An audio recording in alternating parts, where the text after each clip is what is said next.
ter, por exemplo, no Chile, você tinha o governo populista de esquerda do Salvador Allende, né, que vai ser derrubado pelo general Augusto Pinochet. E Augusto Pinochet, inclusive, que depois vai ser julgado por crimes durante o seu governo, crimes contra a humanidade. Vou lembrar que Allende governou de 70 a 73 e ele era considerado comunista, né? Ele era bem de esquerda e vai fazer reformas importantes no Chile, e aí a militância de direita, os militares vão tirar ele e ele acaba se matando. Exatamente. Logo após o golpe comandado por Augusto Pinochet. Você vai ter, por exemplo, diversas heranças, né, do Chile de hoje em dia que foram implementadas lá no governo de Augusto Pinochet, no governo de Salvador Allende, né? Você vai ter diversos, o próprio Darcy Ribeiro, brasileiro da educação, foi buscar asilo político dentro do Chile.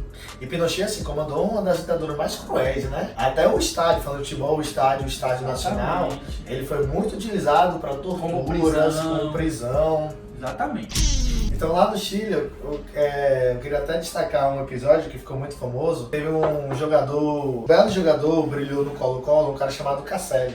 Casselli que também foi da seleção chilena. E aí teve um dos episódios mais famosos aqui lá no Estádio Nacional, que foi muito utilizado para tortura, como a gente falou, né? E aí teve um jogo do Chile e o governante, o Pinochet, o ditador, ele desceu para cumprimentar todos os jogadores da seleção chilena. E quando chegou em Casselli, ele botou a mão para trás. Imagina, cara, toda a mídia, todo mundo ali, e ele coloca a mão pra trás, não foi? Aí todo mundo pensou, pô, ele vai morrer. Só que não, porque ele era uma grande estrela. Então se você de repente matasse uma grande estrela, como a maioria das ditaduras fazem, ia virar um Marte, né? Só que qual foi o problema? Ele também foi muito punido. Ele não sofreu nada. Agora, o governo de Pinochet acabou mirando quem? A mãe dele. A mãe dele foi torturada. A mãe dele, que era bastante militante, ela acabou torturada. Só que no final, os dois juntos conseguiram ser um dos grandes porta-vozes da oposição a Pinochet. Mesmo ela torturada, inclusive Casselli, ele se recusou depois a jogar pela seleção chilena. Mas assim, foi um dos atos de maiores comoções que eu já vi pacificamente falando em relação às ditaduras. É que as ditaduras têm isso também. Quando o cara ele é famoso, ele é um artista, ele tem uma repercussão midiática maior, a ditadura não tende muito a querer pressionar demais, prefere o exílio, como é o caso, obviamente, do Pablo Neruda, né? O Pablo Neruda viveu anos terríveis de exílio na Europa, ficou muito retratada de forma brilhante no filme Carteiro e o Poeta, que foi um clássico do cinema. E Pablo Neruda, prêmio Nobel de Literatura, que era de esquerda, assumido, e que por isso foi punido duramente na ditadura de Augusto Pinochet. Vamos lembrar que existem grandes escritores de esquerda, grandes escritores de direita também, grandes filósofos, grandes sociólogos. Sua posição política acaba não interferindo na sua posição intelectual, na sua habilidade para escrita, enfim. Sua posição política acaba não interferindo. Agora, hoje em dia, o que é que acontece na política desses três grandes países que nós escolhemos aqui para destacar dentro da Copa América? Uruguai, Chile e Argentina. Você pega aí, tem tradição no futebol para dar e vender. Só nesses três países você tem 4 títulos mundiais de Copa do Mundo, 2 da Argentina, 2 do Uruguai. Você tem diversas Copas América, a já perdeu as contas de quantas Copas América. Tem grandes craques, né? Suárez, Alexis Sanches, Vidal, você tem Cavani. Tem um cara chamado Messi. Cara, acho que joga um pouco. Assim, eu admito que assim, eu não vi Pelé. Eu não vi Pelé jogando agora. Que eu vi jogar. Olha que eu sou muito fã de Cristiano Ronaldo. Fracasso. Agora, que eu vi jogar, Messi é diferenciado. Me perdoe os outros jogadores, mas Messi é um nívelzinho assim, né, demais. Messi é, Guto, Messi joga demais, professor! Então o que é que acontece? Você tem aí, hoje em dia, governos que vêm romper um pouquinho com essa estrutura que você encontra dentro do populismo de esquerda que foi implementado nos anos 2000. Vamos pegar de início a Argentina de Macri, né? Macri, ele foi, inclusive, presidente do Boca Juniors.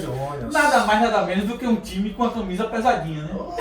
Na verdade, assim, na Argentina não é muito incomum você encontrar grandes líderes futebolísticos acabarem partindo para a liderança política também, né? E aí Macri veio com uma política do seguinte, ele implementou um discurso do anti-kirchnerismo, ou seja, bater de frente com os Kirchner, o Nestor Kirchner e a Cristina Kirchner. E aí, igual o que a gente encontra no Brasil hoje. Então seria um governo de centro-direita que foi eleito justamente com esse discurso de ser o salvador da crise econômica que a Argentina vivia. Eu vou lembrar que a crise econômica argentina era muito pior do que qualquer crise econômica que o Brasil Brasil já teve. E mesmo assim, continua com números sociais muito melhores do que qualquer número que o Brasil tem. Educação, IDH e por aí vai. Na verdade, apesar do Brasil ser muito mais rico do que todos os outros países, o IDH brasileiro é inferior ao Uruguai, Argentina, Chile, né? O nosso 7x1 não é só contra a Alemanha, não. Aqui na América Latina a gente também toma 7x1 em outros setores dizem que sociais. nossa seleção é mais forte, mas socialmente falando... Então o que é que acontece? Ele vem com esse discurso de centro-direita e aí ele quer implementar essa estrutura da direita também populista, batendo no cristianismo. Então o governo Macri teve esse discurso enfático em relação a essa questão de ser um governo de anticorrupção, de ser um governo que vai solucionar, ser o salvador da crise econômica da Argentina. Detalhe, como o próprio colega Marcelo falou, a crise econômica na Argentina é mais histórica do que a própria história da Argentina, porque é complicada a economia. Pesada também, né, cara? Desde que eu me entendo por gente lá da década do início dos anos 2000, a galera fala de crise da Argentina, crise na Argentina. E aí a consequência disso é o seguinte: Macri ele quis implementar algumas medidas conservadoras, só que o problema que Macri vai enfrentar é justamente o FMI, o Fundo Monetário Internacional. E aí tem, obviamente, quando ele vai pedir ajuda ao FMI, ele tem que meter algumas medidas que são chamadas de medidas de austeridade. E isso não vai agradar diversos setores sociais, principalmente os sindicatos. E na Argentina, quando se fala greve, eles adoram. É festa. Altos jogos da Libertadores já foram adiados ou anulados de fato, porque estava tendo greve na Argentina. Os famosos panelaços argentinos, eles adoram. É como se fosse uma tradição, a cultura da Argentina, as greves na famosa Avenida Maio, lá, Avenida de Maio, Avenida 8 de Maio, Avenida do Obelisco. Em frente à Casa Rosada mesmo. Exatamente, eles adoram isso.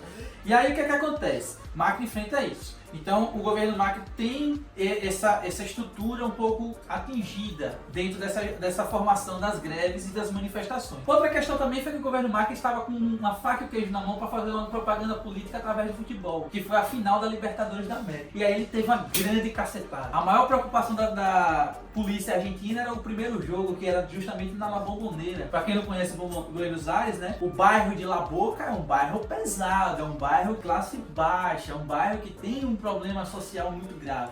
E não teve problema nenhum no jogo inicial. Só a chuva que atrapalhou o jogo, mas em termos de violência não teve problema. Foi ter justamente no Monumental de Nunes, no estádio do River, onde você tem um bairro que é rodeado por pessoas de classe alta. E aí você vai ter justamente aquela famosa cena do ônibus do River Plate, do Boca Juniors, sendo atacado pelos torcedores do River Plate, levando pela primeira vez na história uma final da Libertadores para a Europa, justamente para Madrid. O campeonato mais importante de clubes daqui, você tem a final mais esperada de todos os tempos pelo argentino, River e Boca, uma das maiores rivalidades, e eles têm que jogar na Espanha, porque não há condição de realizar o jogo aqui. Agora você veja que propaganda negativa que é para o regime político de lá. Na mesma semana do encontro do G20 dentro de Buenos Aires. Dentro de Buenos Aires, exatamente. Então foi terrível para o governo Macri. O Chile, ele também vai ter essa modificação. Sai um governo de esquerda, sai um governo mais preocupado com essas questões sociais, que era o governo da Michelle Bachelet, e aí entra justamente o Piñera. E Piñera é conhecido como o bilionário do Chile. Imagine se o cara não é rico. Ele é tão bilionário pra vocês terem uma ideia, que ele é tipo o Silvio Santos lá do Chile. Ele é envolvido nos meios de comunicação, ele é envolvido em diversas empresas. Só que o Piñera ele fez o seguinte: qual foi a medida encontrada por Piñera para melhorar a economia do Chile? Ele vendeu parte justamente da emissora de televisão, parte da LAN, que hoje pertence à empresa brasileira também, né? Fez uma junção com a empresa brasileira TAM, daí ser chamada de Latam, e vendeu o time de futebol, o Colo-Colo, que desde quando eu era guri, que eu escuto falar no Colo-Colo do Chile. Grande clube. Exatamente. Campeão da Libertadores, tudo. Um clube tradicionalista.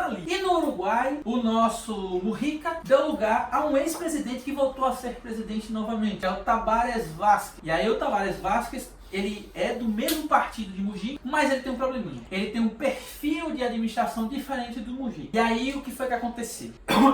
Justamente o crescimento econômico, social que o Uruguai teve nos últimos anos, ele possibilitou justamente uma diferença no resto da América Latina. O Uruguai teve crescimentos sociais, o Uruguai teve crescimento nas questões dos direitos humanos, o Uruguai teve crescimento em termos de organização social. Ficou muito simbólico o caso da cannabis, né? Da legalização, da descriminalização da cannabis. Inclusive, assim, alguns números apontam que depois da descriminalização, houve a diminuição do consumo da cannabis. Exatamente. Então é um assunto bem polêmico, mas que a gente pode desenvolver em outros episódios. Até porque o Uruguai só tem 3 milhões de habitantes. Há uma diferença em termos de organização da sociedade. A Suíça. Mas, exatamente. Mas é justamente um governo que trouxe essas características.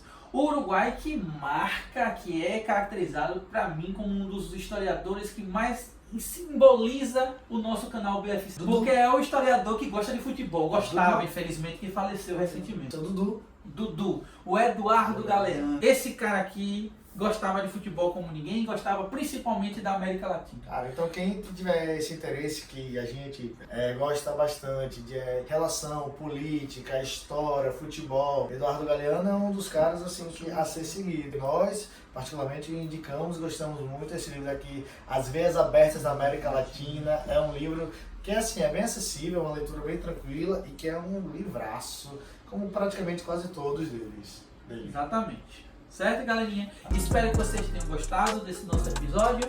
E o nosso próximo BFC vai ser marcado pelo quê, professor? Pela Revolução Francesa. Revolução Francesa. Marchand. Tchau, pessoal. Quero mandar um beijo pra minha noiva que está assistindo a gente hoje, Dona Hanna Alves Costa. É a média. Beijo. Mas é compra.